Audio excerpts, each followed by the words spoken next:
12 to round out their district schedule. And in the District 4 championship game, California beat Blair Oaks 14-6. Boy, California did a good job on shutting down Mark Besson. I think he was held under 50 yards last week. In the meantime, Cutting had 213. Fourth down, and we'll call it about 4 from the 31 of the Bombers. Schlup gets the snap. On fourth down, he pumps, he looks far side, it's up in the air, and it is almost intercepted. The intended receiver was Dunaway. He was going for the ball, and then he had the soul knocked out of him. Jeff Stern, I think, was the guy right there. Dunaway was up in the air prone and really exposed and got hit right under the chin, I think. He's back up. And that stops the clock on the change of possession with 1:10 left in the first half. I think the California coaches wanted some pass interference there, and they're still jawing at the official on the far side. I don't think they're going to do him any good. We wish the best of luck to Randy Morrow and the Warsaw Wildcats, the other Tri-County Conference team playing tonight in the first round. They're down south near the border playing Kevin Sadler's Kabul Bulldogs. First down carry, John Burroughs taking it from their own 31. That's Lockmiller on the first down carry behind the right guard and the right tackle. A lot of bodies. Now it's Cranston. Cranston looked to be the ball carrier. Now under 1 minute left to go here in the first half. Brian Ratcliffe, the linebacker, made the tackle. Got an assist from Danny Porter, the defensive tackle. So the Tri-County Conference champions, the Warsaw Wildcats, playing Kabul, a team that they just beat last year, 7-6 at the end of the ball game. Kabul's got an all-state running back in Conrad Ott. Tell you more about Conrad here. We get some time. Here's a draw play, and Edwards hands off to Cranston. Cranston juking and jiving. He's out across the 40, close to the 43-yard line, and 26 seconds left to go in the half. John safely made the tackle. It's a first down. That'll stop the clock as they move the chains. Burroughs in the hurry-up offense. I formation. Edwards behind center. He gets the snap. He drops back to pass. He plants. He throws near side. It's a perfect spiral in and out of the hands of Brian Schnuck. Right in and out of his hands. Incomplete, 2nd and 10.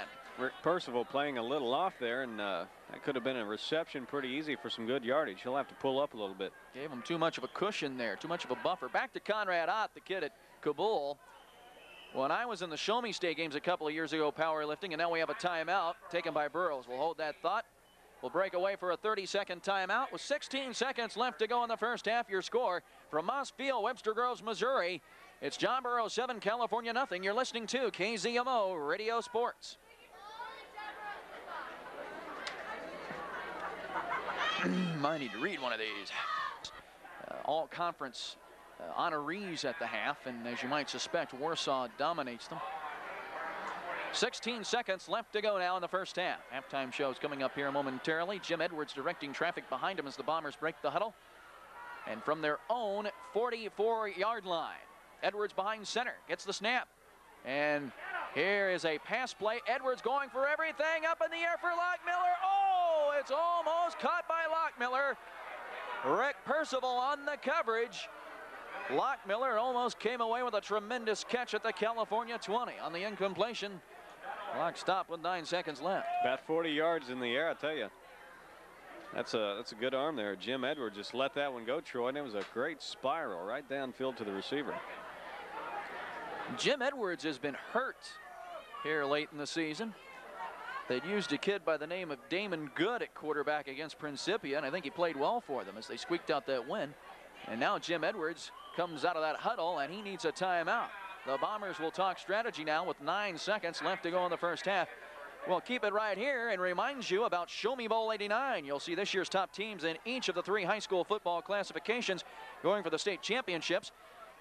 Show Me Bowl 89 will be held November 24th and 25th at Faroe Field, Columbia. See high school football action at its best. Show Me Bowl 89 by making the trip to Columbia November 24th and 25th. These are the one. This guy, I really appreciate his help in trying to get ready for this broadcast. And he has built a fine football program. Timeout over from their own 44. Jim Edwards gets in behind center. 9 seconds left first half. Lockmiller in motion to the near side. And here is Edwards. He hands off to the motion man, Lockmiller, to the 45. He breaks one tackle, breaks another tackle, and finally the Pintos get him out of bounds. They can't get the guy down. He broke 3 tackles before safely got over there, and along with Ratcliffe, knocked the guy out of bounds. He refuses to go down with just one defender or would-be tackler. And now 1 second left to go in the half. Yeah, Jay Gump missed him. Ryan Radcliffe, as you said, missed him. And Dunaway that's missed some him. of your best defensive players there. Well, 2 alternatives here. If they miss him again, the clock will expire, but he might have gone all the way for a touchdown. Yeah, that's the only bad thing.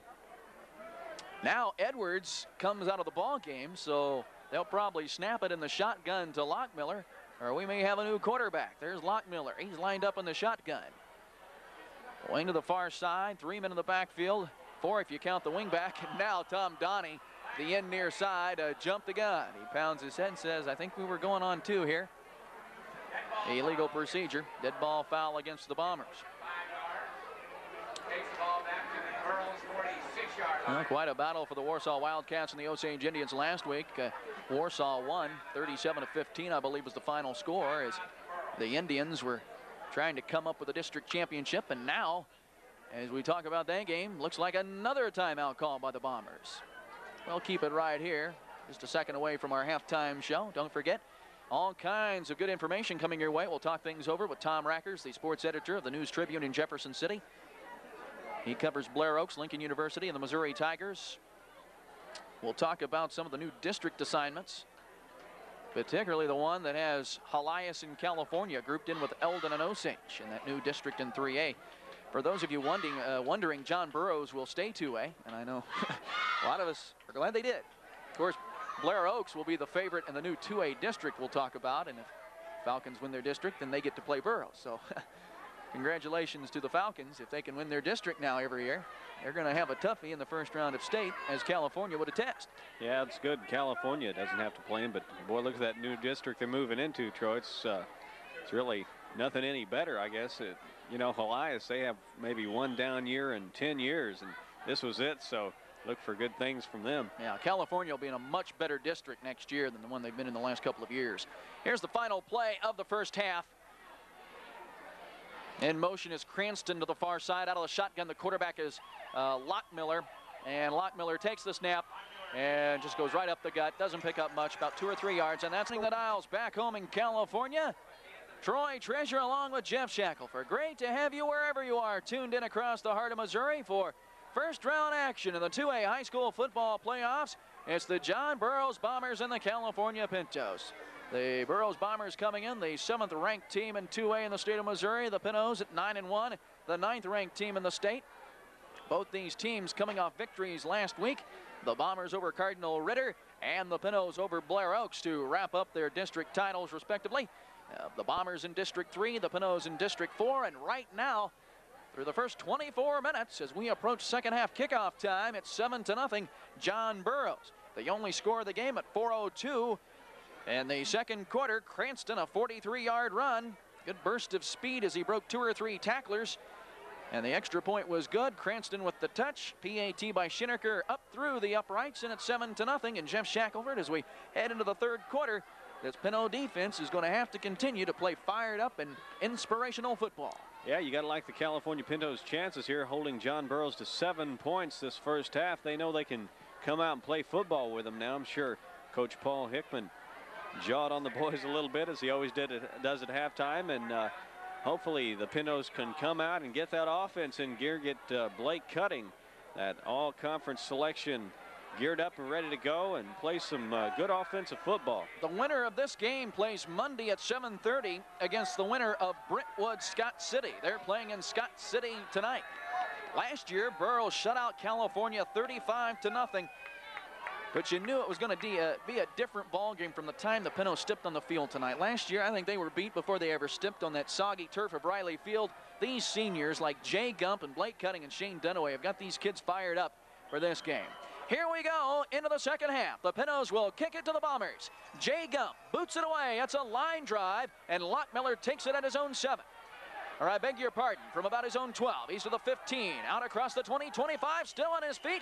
He's all the way out across the 35. And that's where the Bombers will take over. Looks like they'll mark it down right at the 35-yard line. The Bombers offensively look like this. The quarterback, Jim Edwards. He's a senior. Running backs, Bill Lockmiller, a senior. Bob Cranston, a senior. We've seen a lot of Cranston carrying the football. Ken Ikeda was supposed to get a lot of playing time, but At running back, he's not gotten a lot of carries. We'll run through the rest of the starters here offensively in a moment. 1st and 10, 35-yard line. Cranston picks up 6, and then he's drilled by Blake Cutting, but he still picks up 6. It'll be 2nd down and 4. Left offensive end, Tom Donnie, a senior. Left tackle, Tom Bryant, a junior. The left offensive guard is senior Brian Turkin. The center is senior Jim Shanfield. The right offensive guard, Chip Grace, a senior. Right offensive tackle, Andy Wilson, a junior, or John Schapper, a senior. And the right offensive end is Chris Schineker. He's a real versatile athlete. 2nd down and 4. And here's the snap and a handoff. And it goes to, looks like Cranston again. He's awful close to a 1st down. He only needed 4 yards. It'll be real see close. If California held him. And on the tackle was John Safely. Looks like he's going to be about a yard shy, as a matter of fact.